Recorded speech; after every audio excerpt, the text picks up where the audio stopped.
Grow IPO के अंदर listing के बाद क्या करें, क्या इसको होल्ड करें, क्या इसको सेल करें, क्या इसके अंदर फ्रेश बाय कर सकते हैं, चलिए जान। ग्रो आईपीओ का अलॉटमेंट आज आ जाएगा। अलॉटमेंट लिंक या तो पिन कमेंट में या फिर ओपन टेलीग्राम व्हाट्सएप पे शेयर कर दिया होगा। सबसे पहले अपन कर देते, तो उसको डिस्क्रिप्शन और पिन कमेंट से ज्वाइन कर लो। और हां, अगर अलॉटमेंट आया तो एक बार कमेंट करके जरूर बताना। आपके भाई ने भी अप्लाई किया था, अगर आ गया होगा अलॉटमेंट एडिट होने तक तो मैं यहां पे लगा दूंगा, अदरवाइज ओपन टेलीग्राम व्हाट्सएप पे अपडेट कर दूंगा। दोस्तों, ग्रो आईपीओ के अंदर मैं पर्सनली भी इंटरेस्टेड हूं। क्यों? क्योंकि कहीं ना कहीं एक ऐसे सेक्टर से आता है जिसको बहुत अच्छे से समझते हैं, जानते हैं, कहीं काम कर चुके हैं। ये ऐसे ब्रोकर्स हैं जिनके साथ टाई अप करके उनका रेवेन्यू, बाकी का जो मॉडल होता है, किस तरीके से उनके रेवेन्यूज आते हैं, उनको पर्सनली वर्क किया है, उसको बढ़ाने के लिए भी काम किया है। तो इस वजह से एक इंटरेस्ट वाली फील्ड हो जाती है, इसलिए इसको एनालाइज करने में भी मजा आया। और अब इसके अंदर क्या करना चाहिए ये मैं आपको बताऊंगा। सबसे पहली चीज ये कि आप देखो, इतने लोग वीडियो देखते हैं, इतने लोग स्ट्रेटेजी का फायदा उठाते हैं। लेंस कार्ड में आप लोग इतना पैनिक कर रहे थे, अपन ने हेल्प करी, ठीक है, रिटर्न्स नहीं बने, बट कहीं ना कहीं लॉस भी नहीं हुआ। तो एक चीज मांग रहा हूं यार, सब्सक्राइब कर दिया करो। क्यों? इससे आपको शायद इतना बेनिफिट ना हो ना नुकसान हो, बट मेरे को पर्सनली ये फायदा होगा कि अच्छे स्पॉन्सर्स जो हैं वो हमारे पास आएंगे, इसलिए आप सब्सक्राइब का बटन दबा दो। अब बात कर लेते हैं ग्रो आईपीओ की। दोस्तों, ग्रो एक ऐसी कंपनी है जिसको आप पर्सनली जानते होंगे। आई थिंक जो आज के टाइम पे एक रिटेल इन्वेस्टर आ रहा है, उसका पहला ब्रोकर तो ग्रो ही होता है।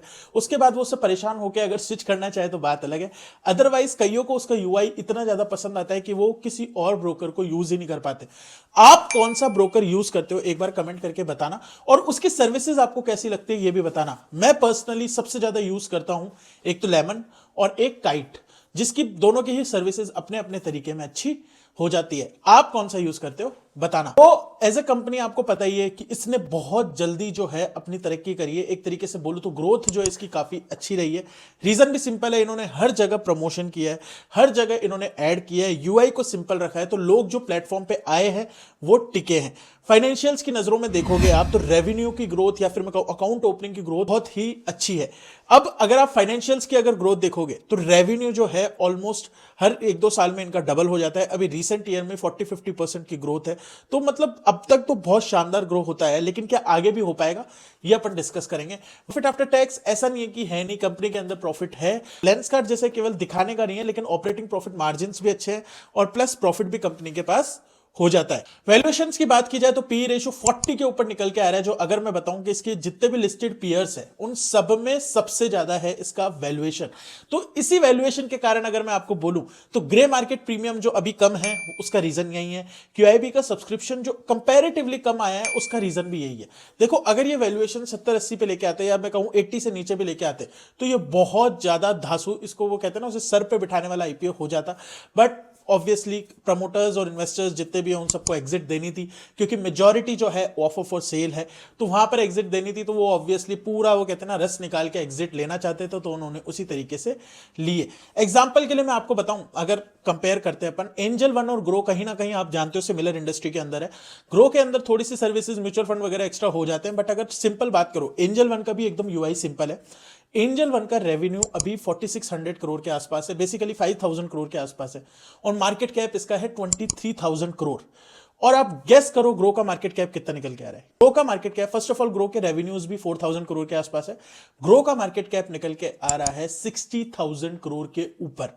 अब ये कहीं ना कहीं मुझे जो है ना जस्टिफाइड नहीं लगता। मतलब आप, ये चीज मैंने रिव्यू के टाइम पे इतनी बात नहीं करी, क्योंकि रिव्यू के टाइम पे हमको इतनी चीजें देखनी नहीं होती, बट जब बात लिस्टिंग स्ट्रेटेजी की होती है तब आपके माइंड में रखना यह जरूरी होता है। दूसरी चीज, ग्रो बहुत अच्छा है, कंपनी बहुत अच्छी है, इनकी जो प्रमोटर्स है उनकी काफी स्टोरी आपने सुन ली होगी, रील्स वगैरह में प्रमोशन चल रहा है।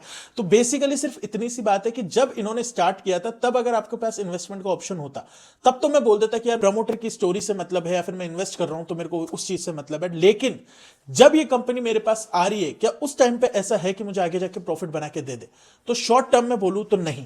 अगर शॉर्ट टर्म में बात करोगे तो अगर आप मुझसे बोलोगे कि यार उत्कर्ष 1-2 क्वार्टर, 3 क्वार्टर, 4 क्वार्टर के रिजल्ट्स देख के क्या ये कंपनी ग्रो कर सकती है, तो नहीं। रीजन सिंपल है एकदम कि वैल्यूएशंस कहीं से भी जस्टिफाइड नहीं है। एंजल वन इसका जो I think peer to peer है, बाकी सब मोतीलाल ओसवाल वगैरह ये तो चलो फुल फ्लेजेड ब्रोकर में आ जाते हैं, तो इनको मैं कंपेयर नहीं करूंगा। बट एक डिस्काउंट ब्रोकिंग में एंजल वन है और वहां पर से वैल्यूएशन बहुत ज्यादा इसका हो जाता है। लेकिन जब कोई कंपनी मार्केट में इस तरीके से लिस्ट होने आती है और जब मेरे को लगता है कि थोड़ा सा रिटेल आपको देना चाहिए, वो इस कंपनी ने नहीं दिया। उत्कर्ष, फिर तूने अप्लाई क्यों दिया? भाई अप्लाई तो तूने दिया ही है।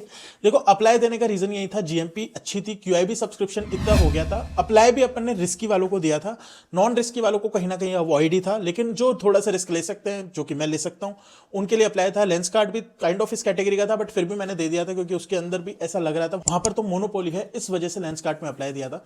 अब आप लिख सकते हो कि यार थोड़ा बहुत इसके अंदर लॉस हो गया, ये हो गया, लेकिन देखो मेजॉरिटी अपन ने इस तरीके के जब रिस्क लिए हैं तब धासु प्रॉफिट हुआ है। एग्जांपल के लिए कैनेरा रबैको, वो अपन ने दिया था, मस्त प्रॉफिट हुआ। एलनबेरी इंडस्ट्रियल गैसेस, मेरे चारों पांचों अकाउंट में जितनों में लगाया था सब में आया था, धासु प्रॉफिट हुआ। उसके अंदर 20-40-50% से भी ऊपर गया था वो प्रॉफिट। अभी रिसेंट में अगर मैं बताऊं तो आनंद राठी शेयर ब्रोकर, वो भी अपन ने अप्लाई दिया था, उसके अंदर भी बहुत ही अच्छा प्रॉफिट अभी चल रहा है। मेरे किसी अकाउंट में पड़ा हुआ है, मेरे को देखना पड़ेगा, बट 40-45% के आसपास वो चल रहा है। इसके अलावा पास में मल्टीपल ऐसे आईपीओ रहे, साई लाइफ साइंस हो गया और एंथम तो आई थिंक सब लोगों ने दिया था। चलो ठीक है, मतलब कुल मिला के बात इतनी सी कि यार रिस्क लेना बनता है। अगर आप इन्वेस्टर हो और 5-10% के भी रिस्क नहीं ले पा रहे तो फिर काई के इन्वेस्टर हो? फिर तो आप इन्वेस्टर हो ही नहीं, फिर आपको शेयर मार्केट से दूर रहना चाहिए। तो उस बेसिस पे लिया था रिस्क, ठीक है। फ्लैट लिस्टिंग हुई, फ्लैट टू मैं कहूंगा चलो 2-3% नेगेटिव में भी अगर कोई निकला तो आई डोंट थिंक कि वो रिस्क वर्थ इट नहीं थी। और अगर मुझे आज फिर से लेंसकार्ट का अगर मेरे को फाइनल डिसीजन देना हुआ तो वो मैं अप्लाई ही दूंगा। अब बात कर लेते हैं ग्रो आईपीओ की। अब क्या इसके अंदर आपके पास अलॉटमेंट आया है तो आपको क्या करना चाहिए, प्लस फ्रेश बाय अपॉर्चुनिटी इसके अंदर बन सकती है क्या? चलिए जानते हैं। दोस्तों एक चीज मैं आपको बोलना चाहूंगा, अभी जो लेवल डिस्कस कर रहा हूं ना मैं, ये सब है अभी के टाइम के हिसाब से, अभी जो मार्केट है, अभी जो सिचुएशन है। 2 दिन बाद जब ये लिस्ट होगा तब क्या सिचुएशन रहेगी, उस बेसिस पे जैसे लेंसकार्ट में मैंने दिया था ना, उसी तरीके से ओपन टेलीग्राम और व्हाट्सएप पे अपडेट कर दूंगा। तो पिन कमेंट और डिस्क्रिप्शन से ज्वाइन कर लो। अब ग्रो की अगर बात की जाए तो देखो, आईपीओ इन्वेस्टर हो, 5% का इसका ग्रे मार्केट प्रीमियम चल रहा है। अगर आपने रिस्क लिया था, मार्केट अच्छा रह जाता है, 10% से ऊपर इसकी लिस्टिंग हो जाती है, तो मैं एक बार को एग्जिट ही देखूंगा। मल्टीपल लॉट्स या मैं कहूं बड़ा लॉट मेरे पास आया तो एटलीस्ट 60-70% में एग्जिट देखूंगा।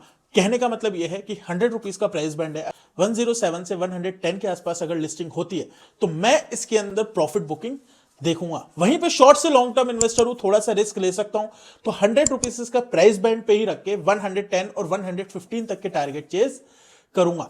लॉन्ग टर्म की बात करें यार उत्कर्ष, में क्या इसको रख के भूल सकता हूं? क्या अपने बच्चों को मैं ये कंपनी दे सकता हूं क्या? तो देखो अभी तक मुझे ऐसा नजर नहीं आ रहा। कंपनी अच्छी है नो डाउट, बट वैल्यूएशंस मेरे को समझ नहीं आ रहे। दूसरी चीज, ग्रोथ जो अब तक करती आई है वो ग्रोथ कंटिन्यू नहीं रहेगी। क्यों नहीं रहेगी इसका रीजन मैं आपको बताता हूं। नितिन कामत जो है उन्होंने खुद ने बोला कि ब्रोकिंग इंडस्ट्री में एक सैचुरेशन पॉइंट आ चुका है और ब्रोकरेज और इनके जो कमीशन वगैरह जितनी भी इनकम है वहां पर जो है सेबी कुछ ना कुछ नए रूल ऐसा लाता रहता है जिसकी वजह से जो है इनका रेवेन्यू ऑलरेडी डाउन आ चुका है। अगर आप देखोगे जितने भी ये ब्रोकर्स लिस्टेड है उनके क्वार्टर ऑन क्वार्टर और ईयर ऑन ईयर जो रिजल्ट्स आए हैं वो बहुत ज्यादा अच्छे और एनकरेजिंग नहीं है। रिजल्ट्स को हटा भी दो, जो कमेंट्री है वो भी एनकरेजिंग नहीं है सेबी के रूल्स को देखते हुए। तो इस वजह से मैं ग्रोथ भी बहुत ज्यादा एक्सपेक्ट नहीं करूंगा। और एक बात बताऊं जेन्युइनली, ग्रो के इन्वेस्टर्स जो हैं उनको परफेक्ट टाइम पे एग्जिट जो है वो कहीं ना कहीं मिल रही है, क्योंकि नंबर्स अभी इन्फ्लेटेड है। नंबर इस तरीके के हैं कि अगर आप देखोगे तो लगेगा वाओ, और वहीं पे आगे बहुत ज्यादा ग्रोथ बची नहीं है। तो एकदम परफेक्ट टाइम हो जाता है माल चिपकाने के लिए। क्या ये इनिशियली चिपकाएंगे? नहीं। देखो सिंपल सी बात है, इनिशियली थोड़ा सा सप्लाई डिमांड पे मामला चलता है, फिर जब मार्केट थोड़ा सा होश संभालता है, कोई भी स्टॉक थोड़ा सा वो कहते हैं ना बच्चे से थोड़ा सा बड़ा होता है, उस टाइम पे उसके रियल वैल्यूएशन निकल के आते हैं और वहां पर आपको डिसअपॉइंटमेंट देखने को मिल सकती है। तो लॉन्ग टर्म के लिए मैं इसको कंसिडर नहीं करूंगा। समराइज करते हैं, लेंसकार्ट की तरह इसकी भी strategy open Telegram WhatsApp channel पे आ जाएगी, तो पिन कमेंट से ज्वाइन कर लेना। आईपीओ इन्वेस्टर हो, 105 से 110 के बीच में लिस्टिंग होती है, 107 से 110 के बीच में लिस्टिंग होती है, मैं इसके अंदर प्रॉफिट बुकिंग देखूंगा। शॉर्ट से लॉन्ग टर्म इन्वेस्टर हो, 100 रुपीज प्राइस बैंड का स्टॉप लॉस रखूंगा क्लोजिंग बेसिस पे, और वहीं पे 110 के टारगेट हो जाते हैं। कुछ भी चेंज हुए मार्केट के हिसाब से, मार्केट बहुत ज्यादा पॉजिटिव हो गया, मार्केट बहुत ज्यादा नेगेटिव हो गया, ओपन टेलीग्राम व्हाट्सएप पे इस तरीके से स्ट्रेटजी शेयर कर दूंगा। वीडियो पसंद आई तो लाइक कर दो, चैनल को सब्सक्राइब कर दो। मिलेंगे किसी और वीडियो में, बाय।